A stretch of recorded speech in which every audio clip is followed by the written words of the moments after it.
Welcome to Going In Blind. I'm your host, Zach Tidwell, and this week I'm speaking with entrepreneur, backcountry fisherman, and author Ross Izard.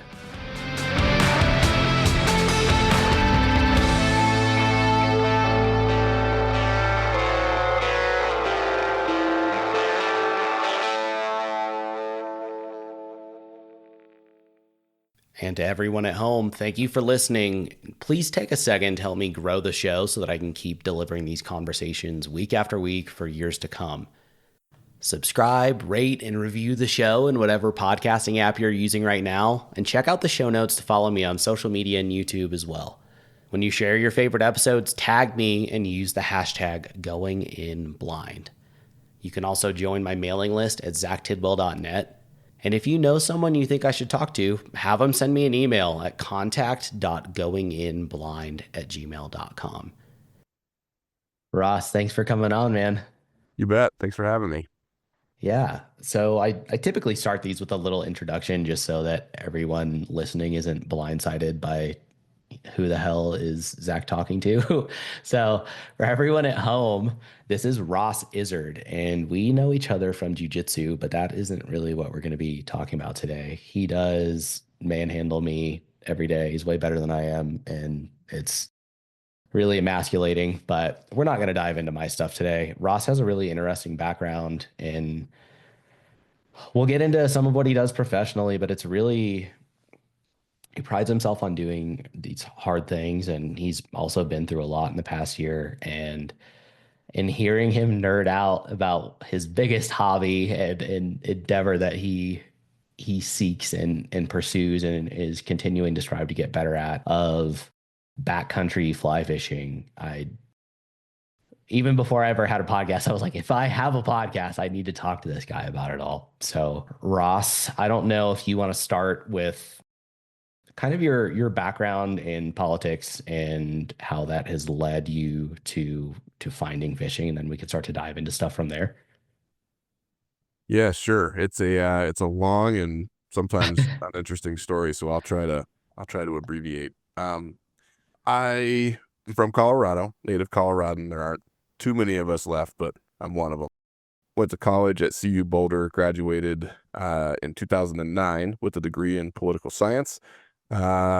Any of you who are old enough to have been around for those years probably remember that 2009 was a pretty bad time for everybody, but especially to be coming out of college with a poli-sci degree. There's really never a good time to get a poli-sci degree, but that was particularly bad. So came out with a poli-sci degree in 2009, spent a number of years just trying to figure out what the hell I was going to do with myself. So I was working in hotels at the time. I was a bellman and a valet. I worked for tips.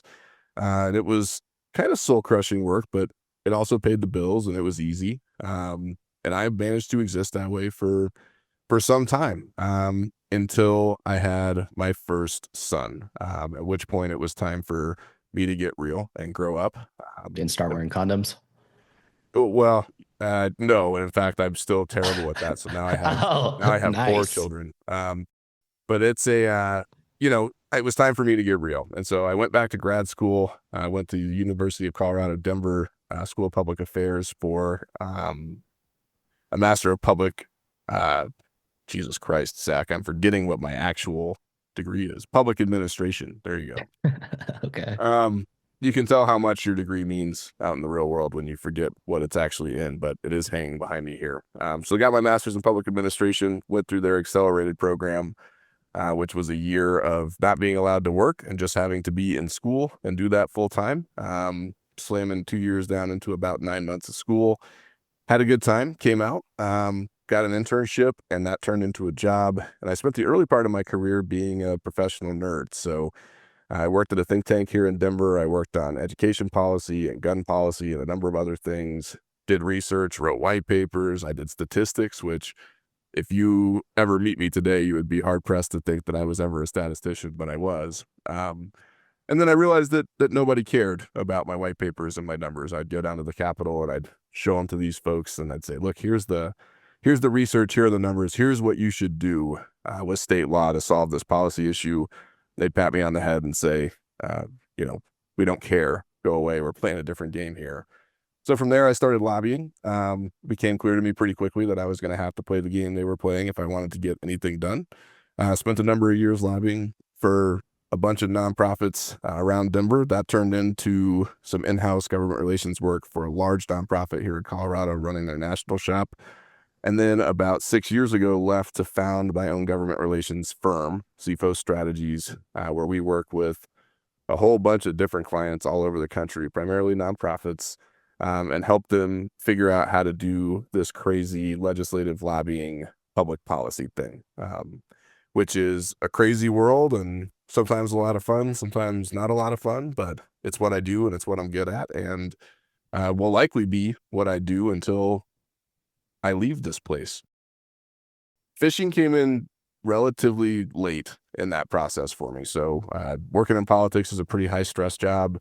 I have had some serious personal challenges over the course of time. At one point, I weighed 270 pounds, was very unhappy, developing a drinking problem, had zero coping skills, and suddenly found myself thrust into a world where working 90 to 100 hours a week was both common and expected if you wanted to get anywhere. So, sleeping on yoga mats in offices and things like that doesn't do a whole lot for your mental health. And by the time I hit my early 30s, I was not really in a very good place, to be honest. I was probably depressed, probably dealing with anxiety and a whole bunch of other stuff. I saw a few different doctors about it, but honestly never took it seriously, and just didn't have anywhere to put that stuff until I went on a work trip with one of my clients to Jackson Hole, Wyoming, where we got onto a bunch of drift boats on the Snake River with a bunch of rich guys, and they decided that we were going to go fly fish for the day.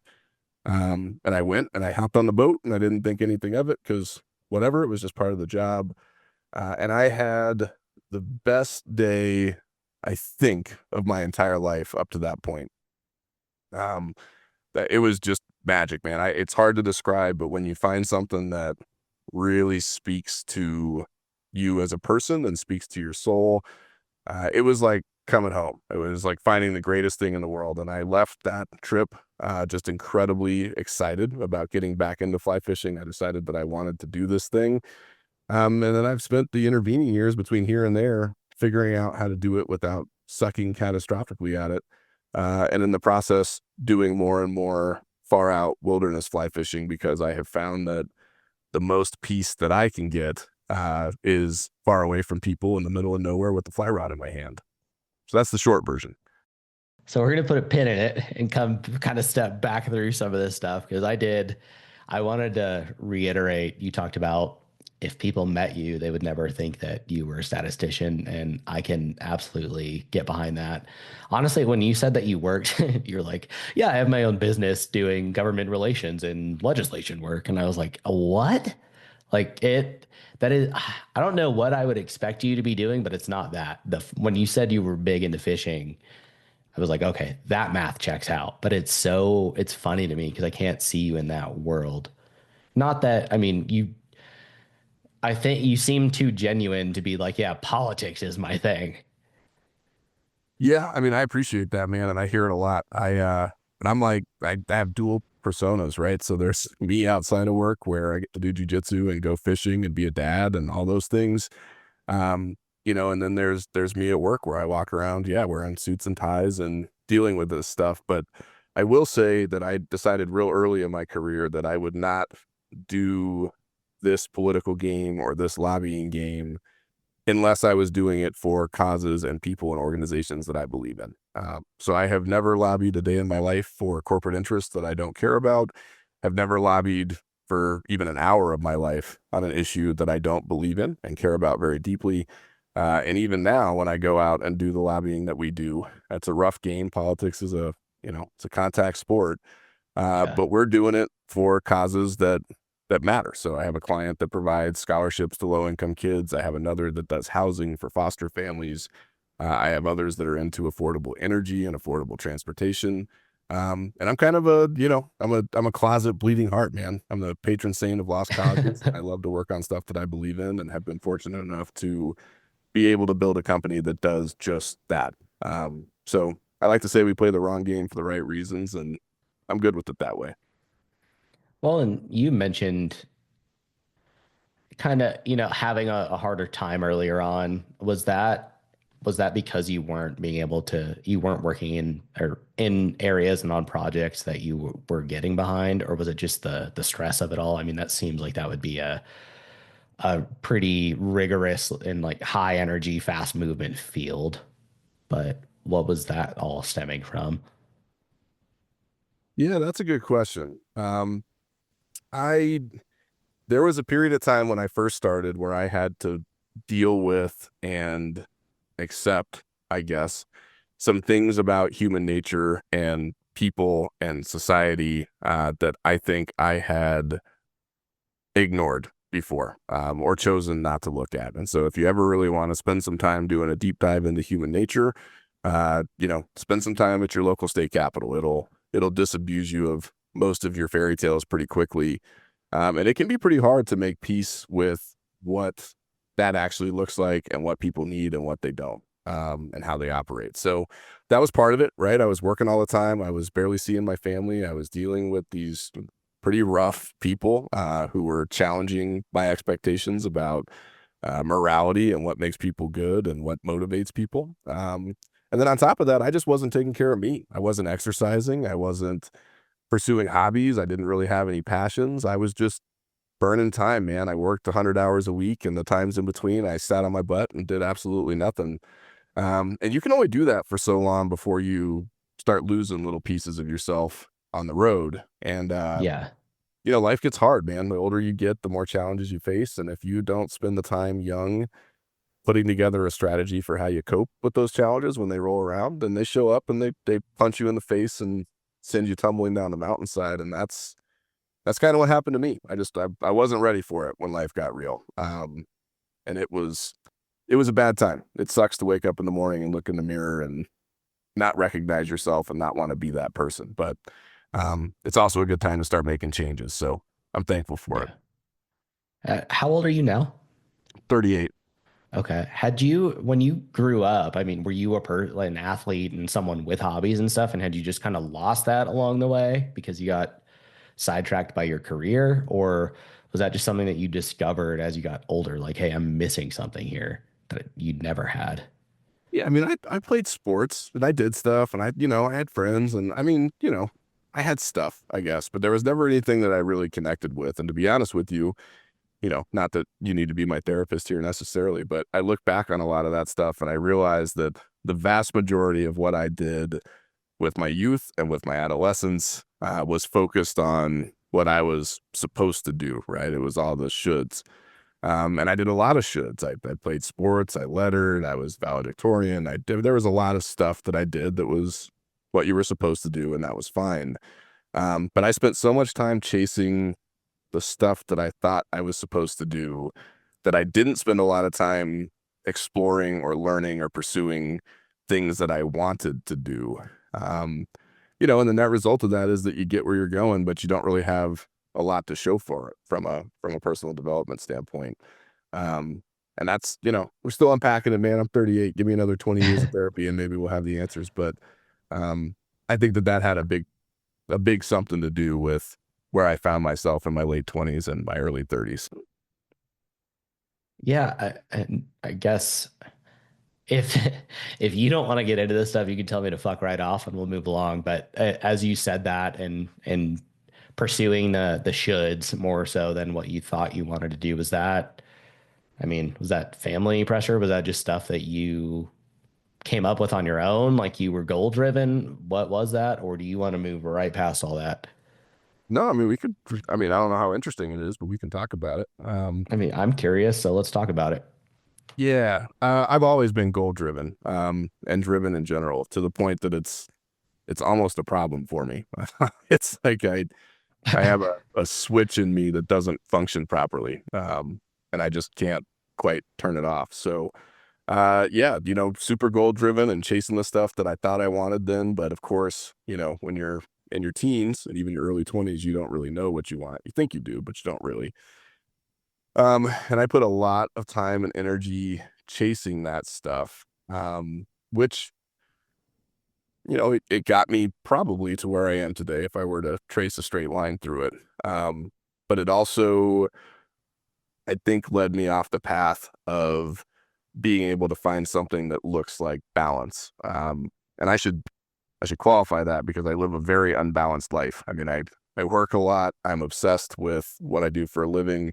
I'm obsessed with growing the business. I have tons of things that I want to accomplish, and I chase them, pretty relentlessly to the point that it can cause issues in my life. But I now am able to counterbalance that sort of drive with other stuff. So, fly fishing and backcountry excursions and jujitsu and writing, and a whole bunch of other stuff that helps keep me grounded, helps kind of pull me out of the shit when I'm in a bad spot, and that keeps me upright, man. And it's really no exaggeration to say that if I didn't have fly fishing in particular, and I feel to some extent the same way about jujitsu, but uh, I don't know if I'd be here, man. I've been through some stuff that had me thinking some thoughts that I'm not proud of and that I wish I hadn't. But the time that I spend in the mountains, at the lakes, and on the rivers, it's probably saved my life, and it's probably the only reason that I'm still kicking today and still able to keep chasing the stuff that I want to today. And for that, I'm very grateful. Yeah, and I do want to come back to that, but I mean, I'm very impressed by people who have s- out of high school found something that they thought they wanted to do and actually pursued it and enjoyed it and didn't get into this area where there's a general theme of resent because they wound up in a job they didn't want. They've gone down this path and now they're kind of stuck in it and they're just continuing to go down it. And like that's the only path that they see. Like I I always knew I was going to go into the military, but I didn't know, okay, do I want to enlist straight out of high school or do I want to go to college first and become an officer? And when I was in high school, I realized like, okay, I'm not ready to go to college yet. I'll enlist. Like either way, I'm going in the military, I'm going to enlist. And even I was in the Marines for 4 years and I didn't know what I wanted to do when I got out until, I don't know, 6 months beforehand. And even that was by a chance conversation with an ER nurse. And I was like, oh, that's what I want to do. But it sounds like it sounds like you definitely chose the right thing because you're obviously and undeniably successful in this field, but like you've still, I don't know, I find it really interesting that you still kind of floundered along that path. And I think it's interesting because you've deliberately kind of now shaped things in a way that allow you to carve out almost like more time for yourself and your personal development. Like I've been curious about it because I think it in your intro episode for your podcast and or I think it's episode 2 when you kind of tell your story and you talk about, hey, today I try my goal every year is 100 days of fishing and 1,000 fish caught. And I would imagine before you had your own business that, stuff like that wasn't possible, or like when you make it to midday jujitsu classes, that probably wasn't possible and someone else was your boss. But was that a deliberate, was that part of the reason that you started your own business was to make that change, or did that come later? Yeah, I mean, it was part of it. I think going back to something that you said earlier there's without being too, metaphysical about it, we all have stuff that we're supposed to do, right? And you can pick whatever belief system you want to align that with. But uh, I spent a lot of years kind of fighting against who and what I am, right? So trying to think about, man, oh man, this is so stressful, and I work so much, and I just don't know if I want to do this. Maybe I could go do, one of 10 other things.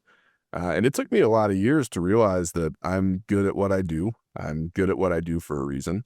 And I've sort of reached what I think is the apex of the human experience, which is that I get to spend my time doing what I was made to do. It's a tool being used for its intended purpose. And so I don't have those questions anymore, right? I used to wonder about that, but after a whole bunch of time of thinking about it and spending time on self-development, chasing stuff, looking at alternatives, I have come to realize that I am who I am, and more importantly, I am what I am.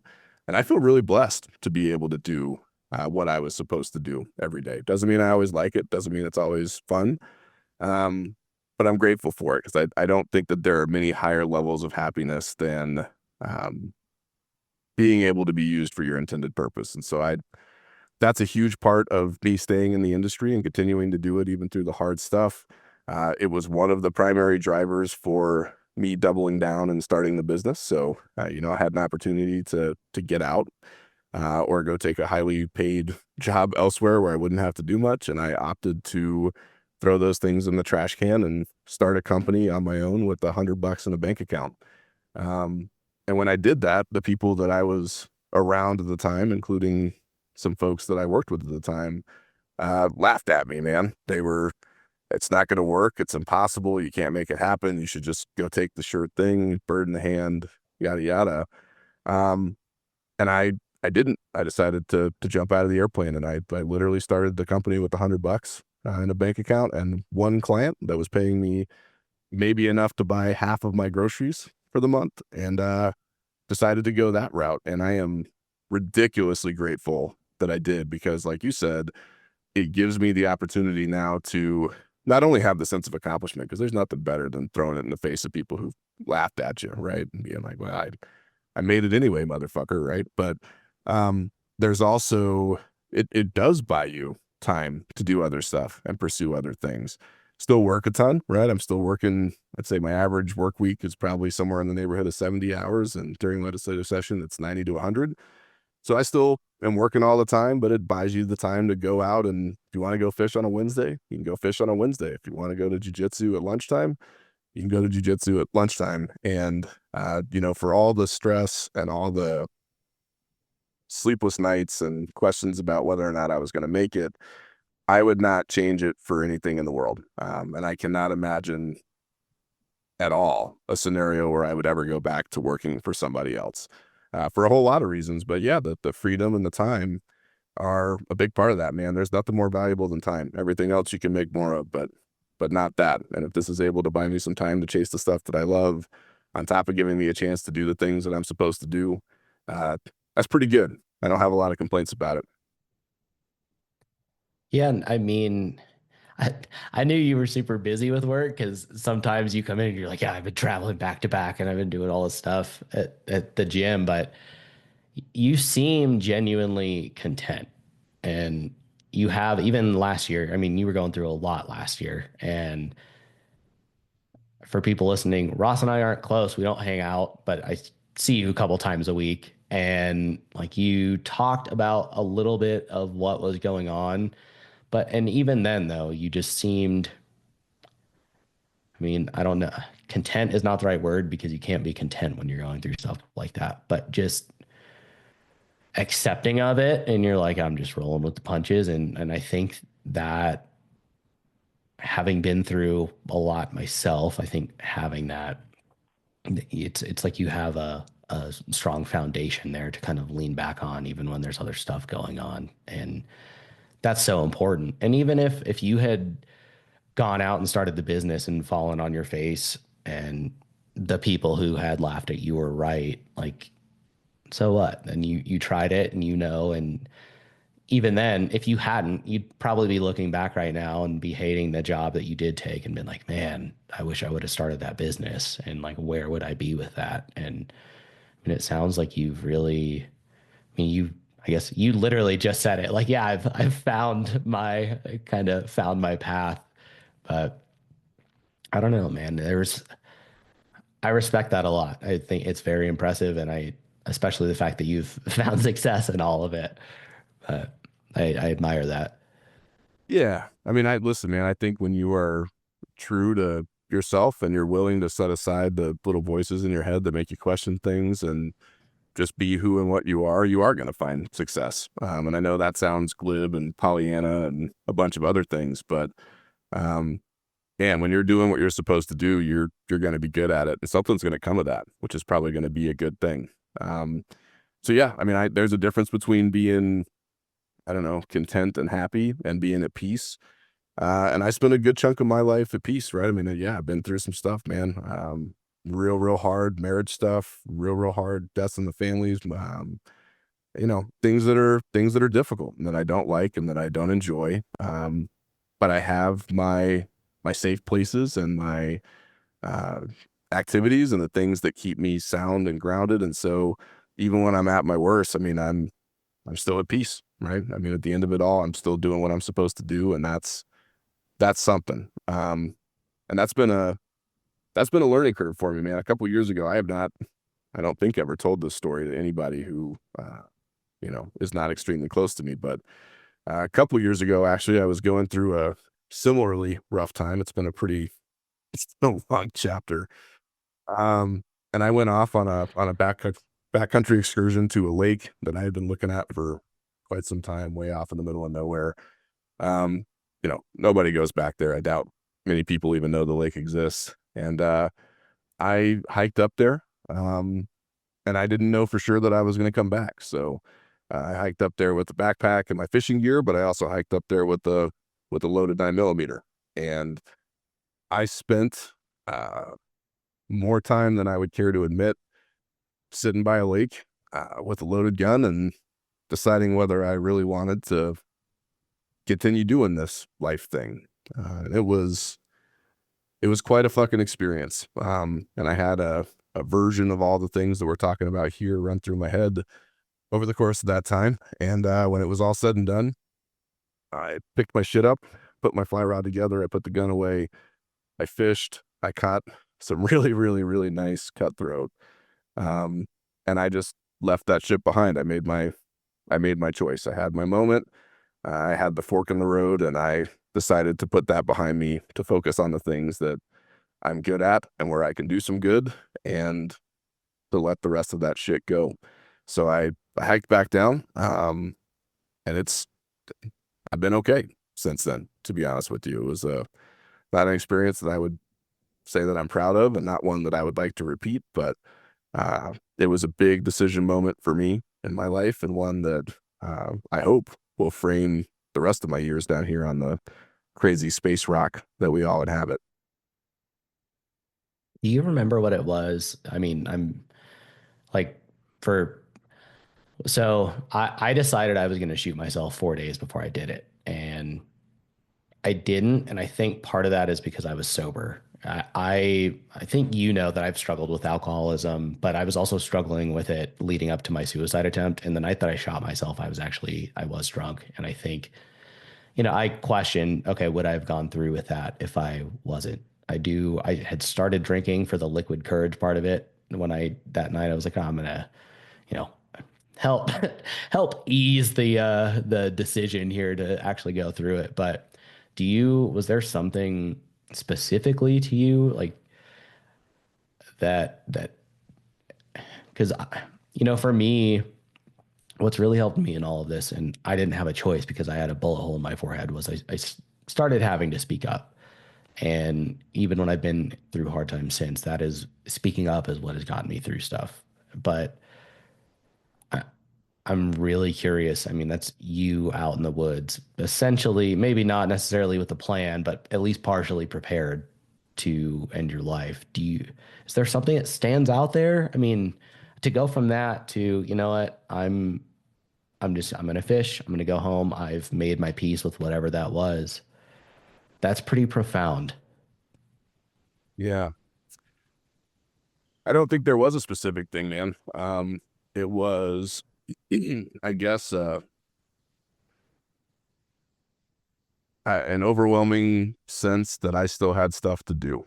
Um, and I wish I could say that it was because I have kids and I was thinking, oh man, what are my kids going to do? And, what's my wife going to do? And Yeah. I wish I could kind of give you the traditional story. And certainly those things crossed my mind, but no, the thing that made me put the gun away was this sort of overwhelming feeling that I wasn't done yet.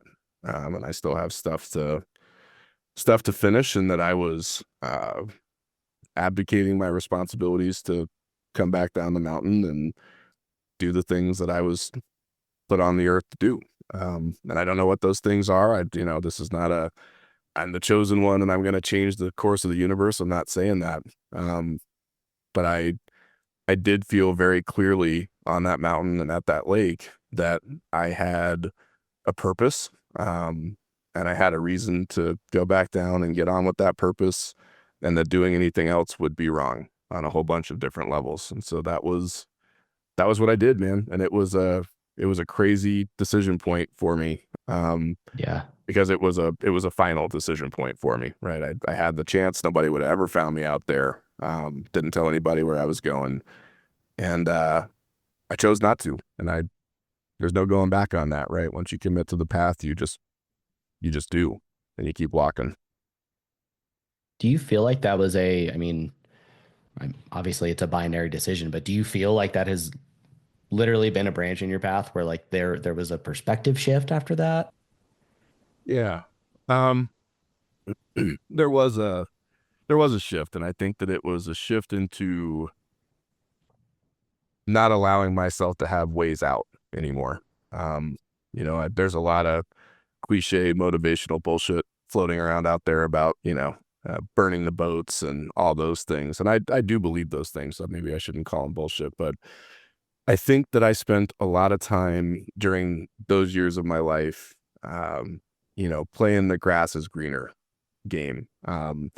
Thinking about ways that I could make my life easier. And then by extension, allowing myself to engage in self-pity and what ifism, and a whole bunch of other things that are just not good. And really, in the long run, I think resisting who and what I am, because I just didn't know if I could do it. I didn't know if I wanted to do it.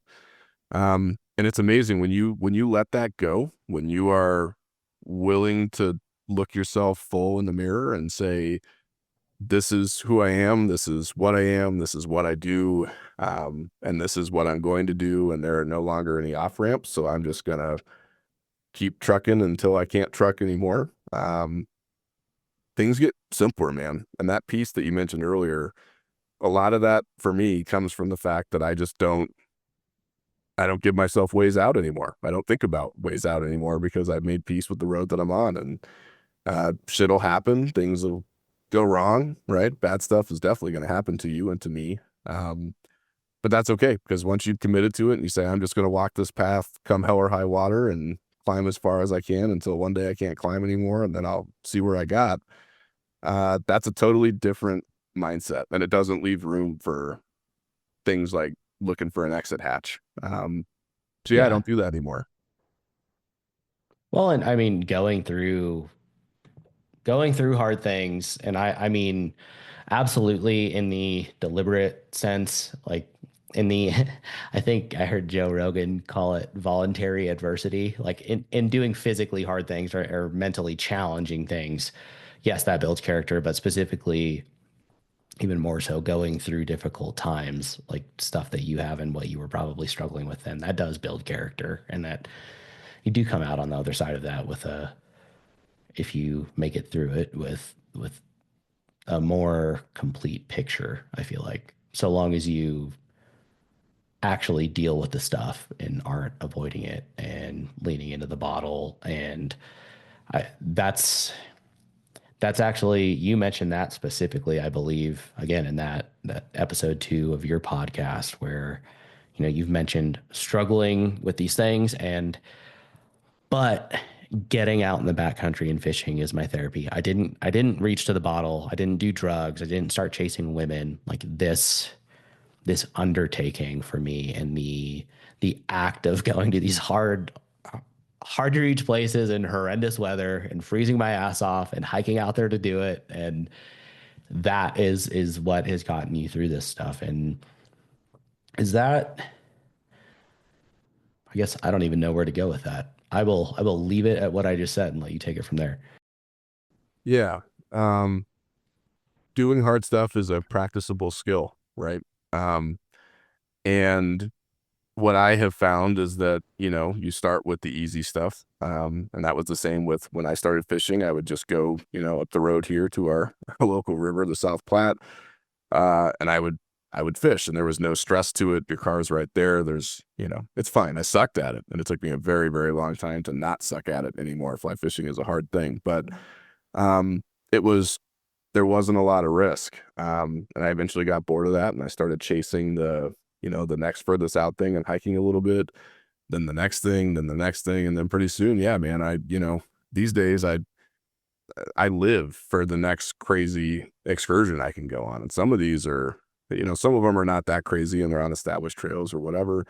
Some of them are pretty wild, and off in the middle of nowhere with no trails. And I do pretty much all of them alone. And I think that, uh, some of it is that I love being in nature. I have this incredibly deep respect for nature and for wild places. I love fly fishing. I love the beauty of those places and the serenity of them. And so there's definitely that stuff. But if I'm being honest, I just like to know that I can do it. I want to see if I can get there. And once I've been there one time and I know I can get there, I might go back one day. But the truth is that a lot of the magic is gone. I got to move on to the next challenge. And the process of planning it about, how you're going to approach it. How are you going to do that climb? What kind of vehicle do you need? How are you going to get there? Can you get there? Has anybody else ever gotten there?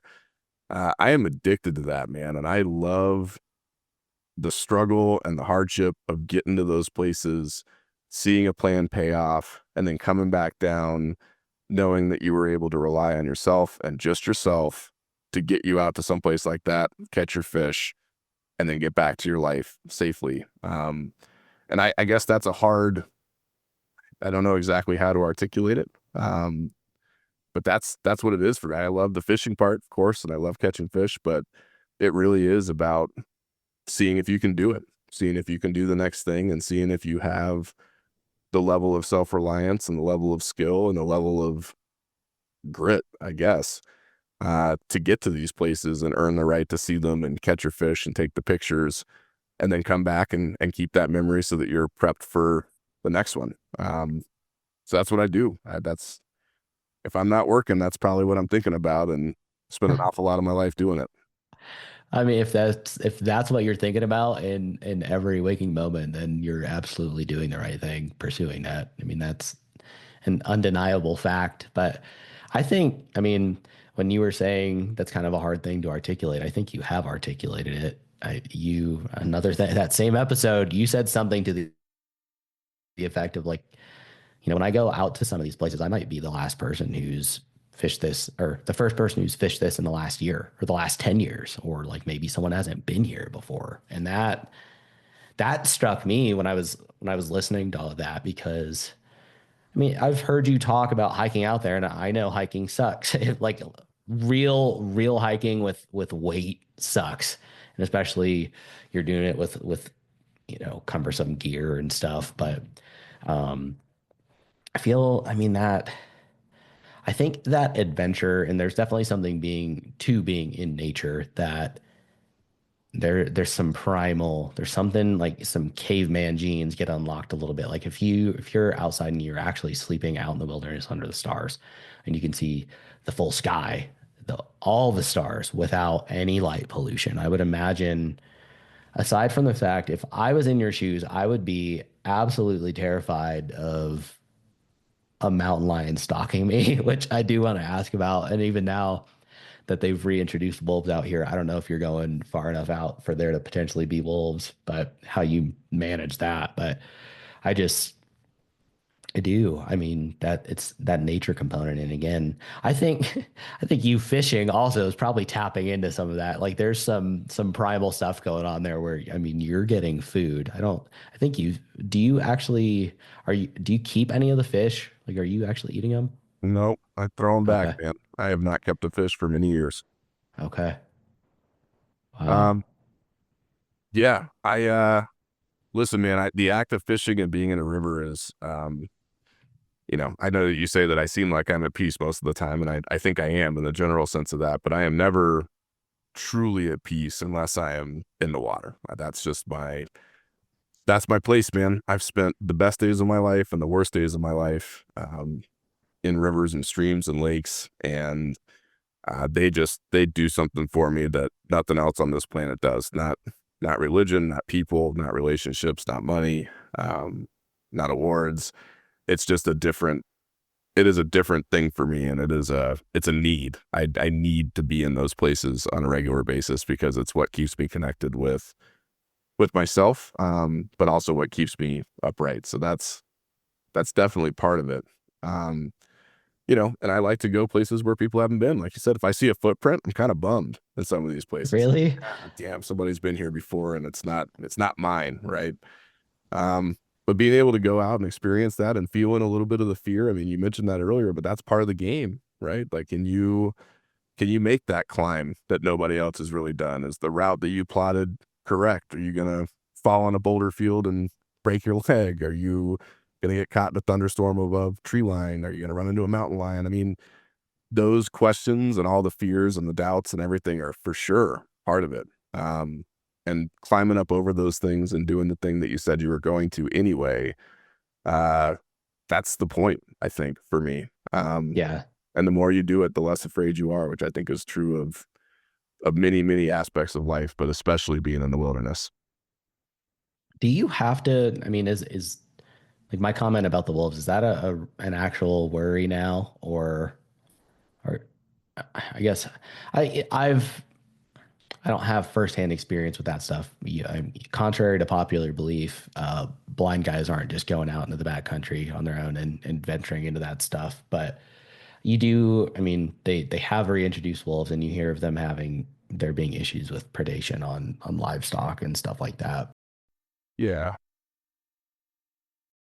I mean, I run into animals, right, on a pretty regular basis. Run into black bears. I run into moose, which are probably the scariest thing out there. Everybody spends so much of their time afraid of the stuff with teeth that they forget that moose are probably the worst thing you could run into. They're built like tanks and they're happy to kill you. Run into them on a regular basis. I have run into cats. And in fact, I did a Halloween special on the podcast this past season about an experience I had being stalked by a mountain lion in a canyon a few hours away from Denver last spring, which was a pretty trippy experience. But for the most part, they leave you alone, right? It's something I think about for sure. I mean, I'm usually armed out there. I have bear spray. Pretty much always have a firearm on me. I mean, it's not that it is not a factor for me, but so far it has been a case after many hundreds of days out there that I've never really had a serious issue with an animal. The one exception was a rabid fox who tried to charge me. That's actually the closest I've ever come Ew. to having to shoot something. It was like a 15-pound fox that wanted to eat me.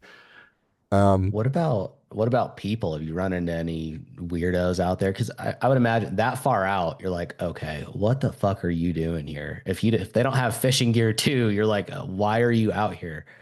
yeah, for sure. And on the wolf thing, just going back to that real quick, I do think about that. I think wolves are incredible animals. They're beautiful and they're powerful and they're intelligent.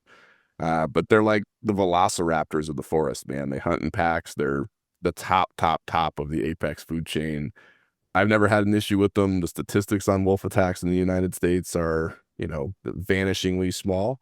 And so I don't want to, engage in any fear mongering or anything like that. But without getting too political, I do find it interesting that we have a bunch of folks who probably never leave the city who are more than happy to slap additional apex predators out into the woods so that guys like me can potentially run into them. I have not yet. I imagine that I will at some point in the future if they continue breeding and the packs keep getting bigger. I mean, they cover enormous territories, man, like hundreds of square kilometers. So eventually that'll happen, and hopefully nothing will come of it. But yeah, I think about it, and I think if we could maybe just press pause on introducing any other large apex predators into the forest, that would be okay with me for the most part.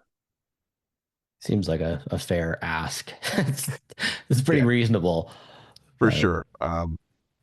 Yeah. I lost my train of thought, Zach. You have to remind me where we were. well, I had asked you if you ran into any weirdos out there too. Yeah, people are the scariest thing out there, man.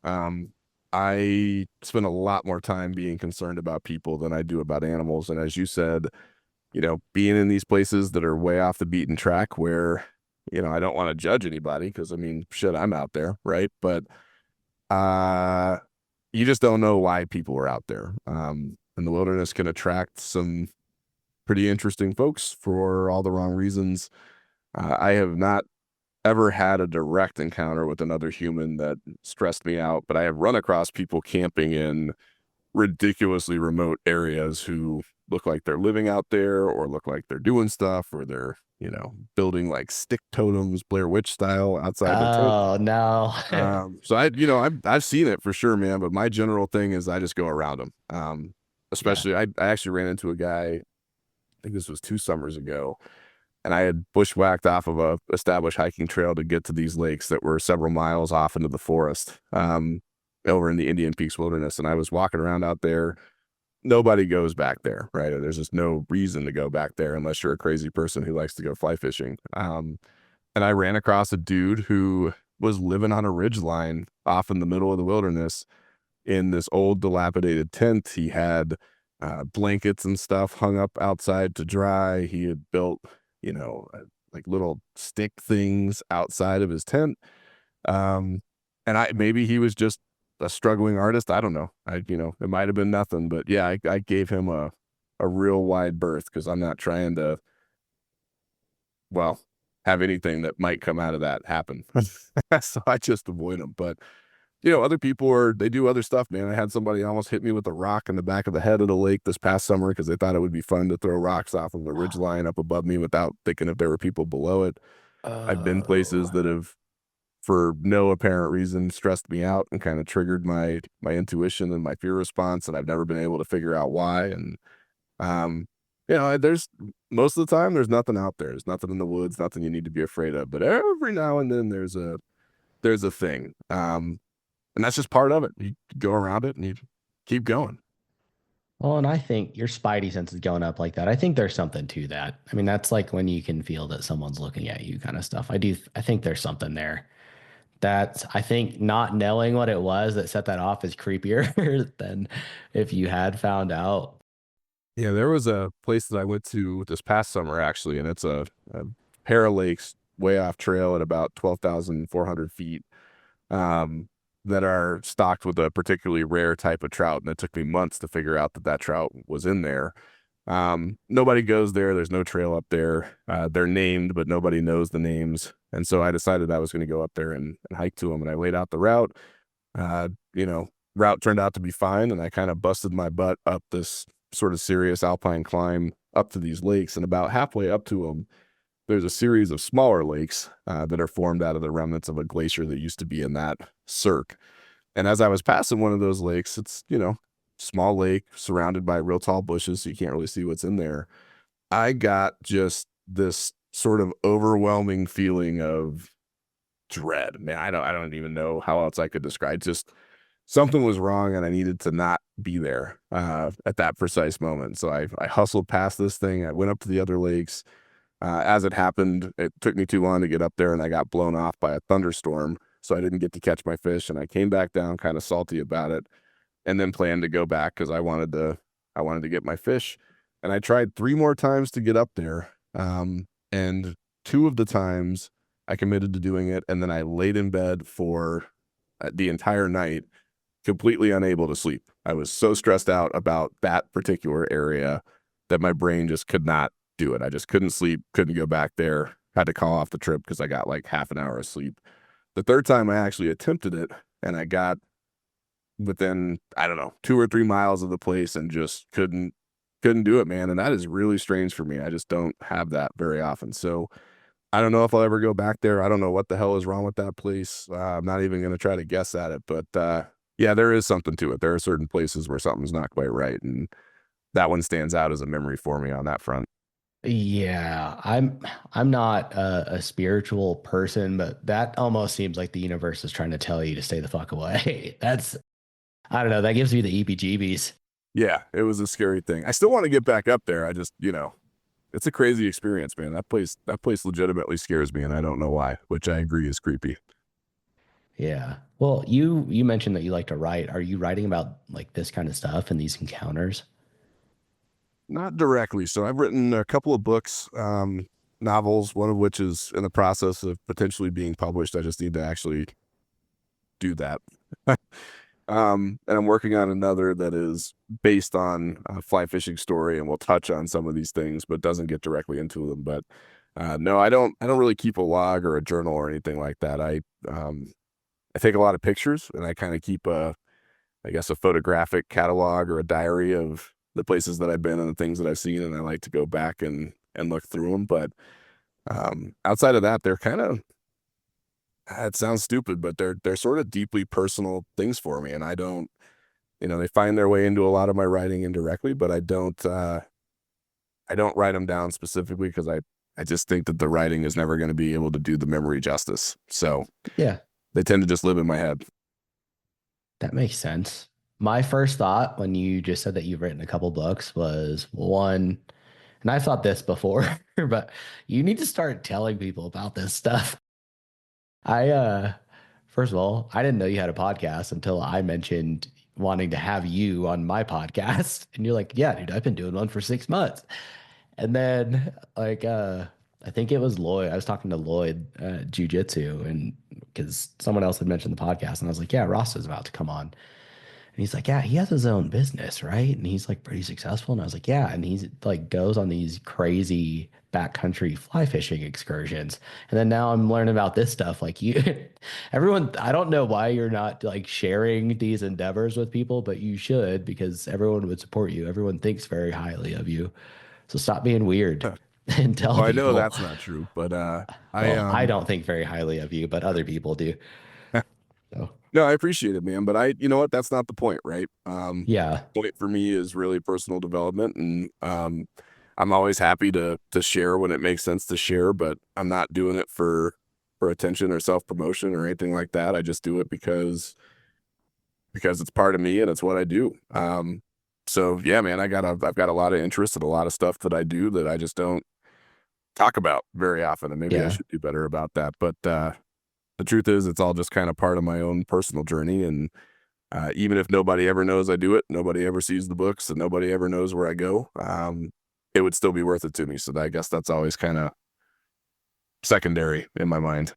Yeah, I could just, and I didn't mean it in the sense of like, well, man, you could be famous. I just like, I would want to read your novel just because I know you. And like, I'm intrigued by how much goes into something like that. And I would want to read that. And I mean, you should be proud of the shit that you're doing, man.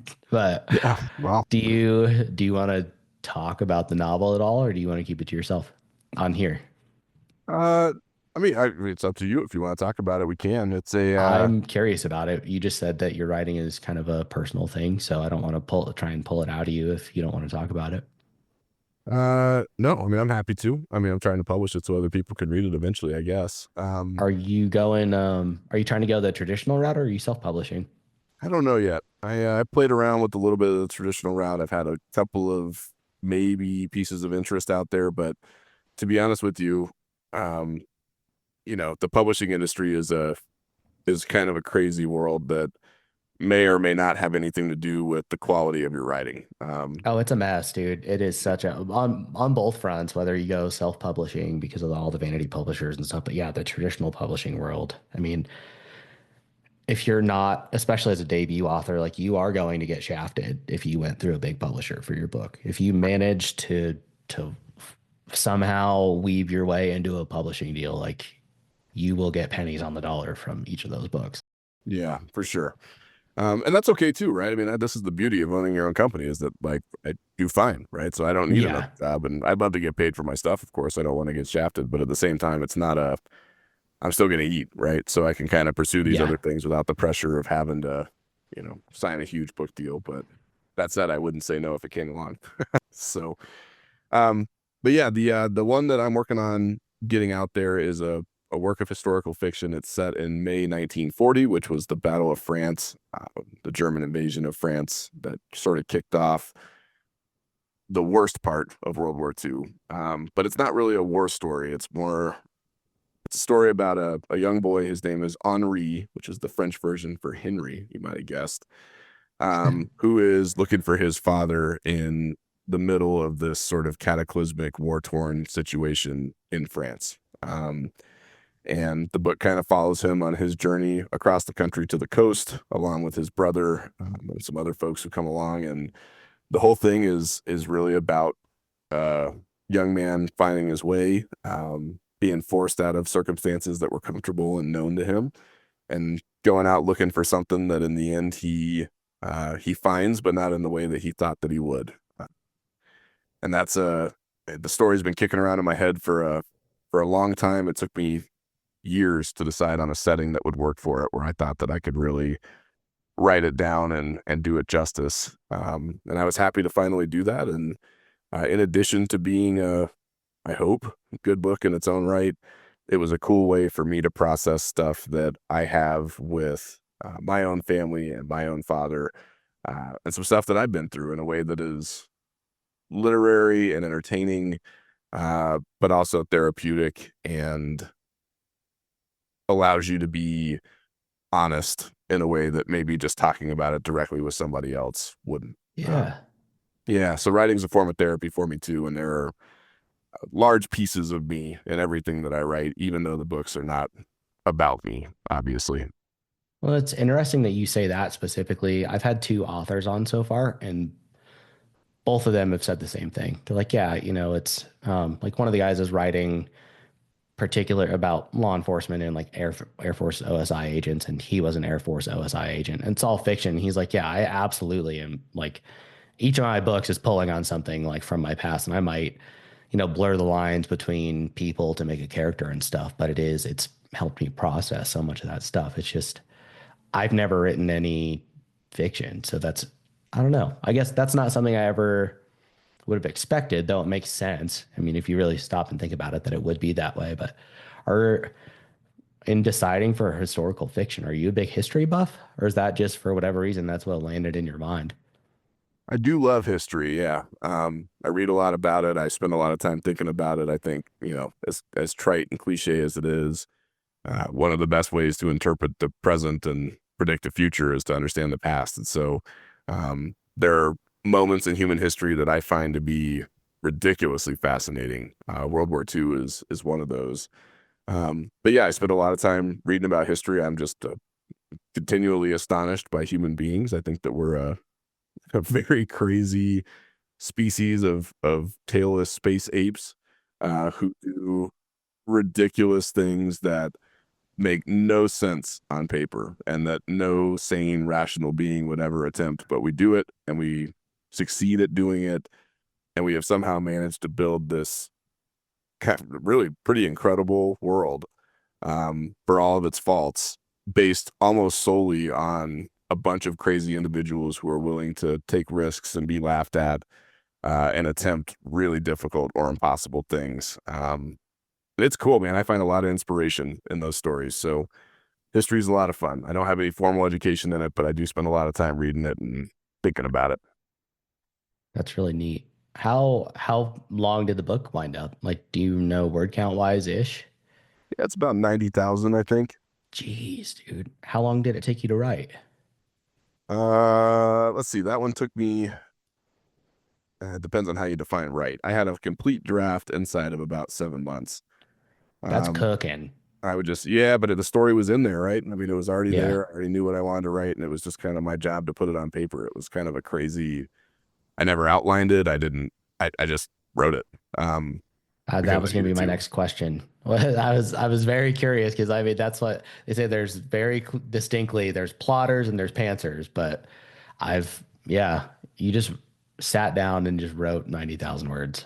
Yeah, I just wrote Wow. it. It was kind of a wild thing. So, and that's not to say it was perfect, right? I mean, it needed a bunch of editing after that, and obviously there were things that had to be fixed. So it's not to say that I had like sat down and like wrote the Holy Bible, right? It was there was a bunch of stuff that had to be fixed, but yeah, I sat down and I wrote it in about 8 months while I was working. Put it through editing a few times, made some tweaks, played with it for another year or two after that, and now it's done, or at least as close to being done as it ever will be. And I'm about halfway through the next book. So keep on rocking. Wow. Are you making it into a series? No, this is a totally different book. Okay. The next one is a contemporary book set in modern times and has nothing at all to do with the first one.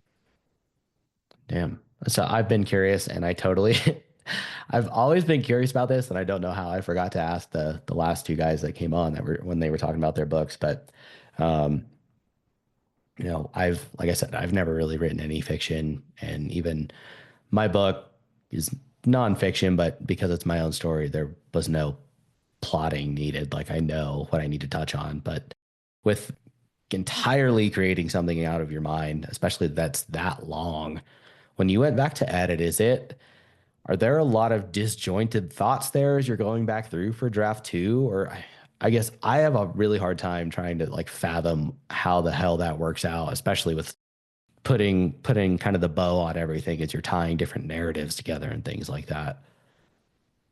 Yeah, I mean there can be.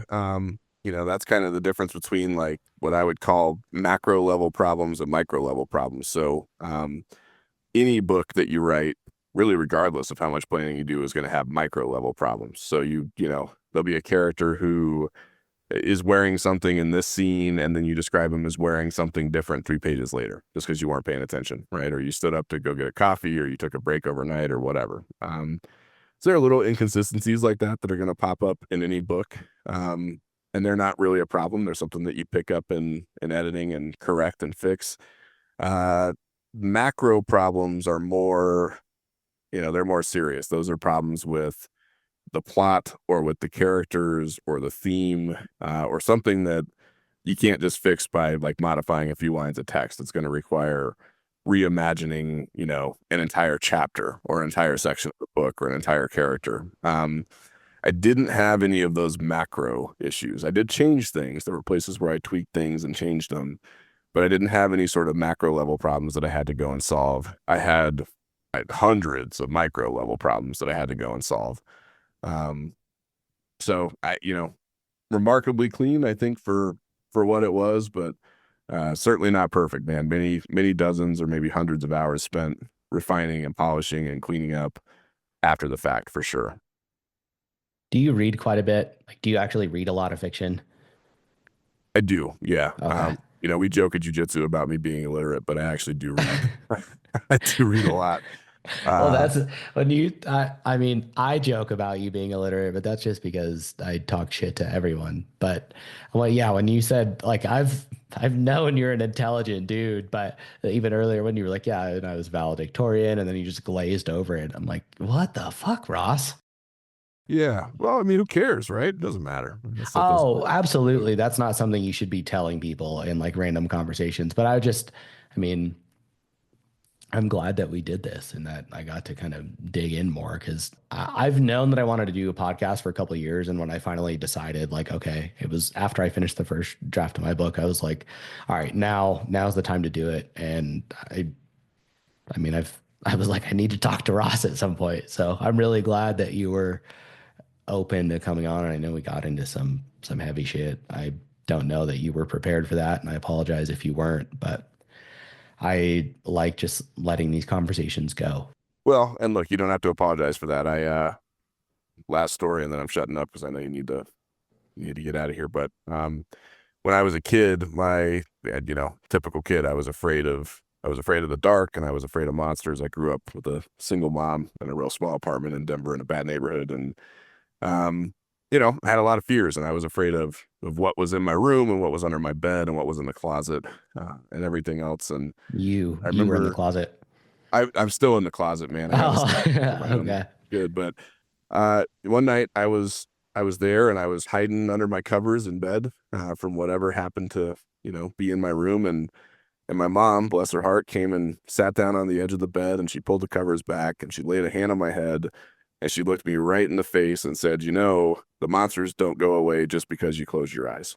Um, and that stuck with me, man. I have heard that phrase from other people in other contexts since then, but she was the first person that ever said that to me. And she patted me on the head and she stood up and she left, and that one has never left me. So I don't mind talking about this stuff. It's all there whether we look at it or not, right? Nothing changes. Yeah. I'm happy to share it. Well, and I mean, there's a lot of strength and really power in being able to talk about it because it sucks. And like you mentioned with I think it was when you were describing when you went up to the lake with a gun and thought about killing yourself that like, yeah, there's some stuff that I'm not necessarily proud of. I can't remember the exact words that you used, but I mean, it takes courage to talk about all that stuff and that can help other people. So I appreciate you. I know we've never had a real serious conversation about things before. So yeah, thanks, man. Yeah, for sure, man. Thanks for having me on, and glad you're doing this. I think it's good, and I hope it does help somebody. Yeah. Tell everybody where to find your podcast and anything else that you're comfortable sharing. Sure. Yeah. If you have an interest in backcountry fly fishing, then you can look up our creatively named podcast, which is the Backcountry Fly Fishing Podcast. Publish episodes once a week, usually in seasons because I eventually have to take a break and do other stuff. But yeah, check it out if you have an interest in it. And if at any point I can ever be helpful to anybody, I'm not that hard to find online. Just Google me. You'll find my email address and shoot me a note. People do often, and I'm always happy to chat. He is also the closest pink dot on Grinder. So that's That's true. And that's definitely hey, true. yeah, that's another good way to find him. But thanks, dude. I appreciate you, and I think you know that I respect you greatly. And yeah, I'm so glad that we got to do this. Yeah. Back at you, man. Thank you. All right. Thanks for listening to episode 8 of Going In Blind.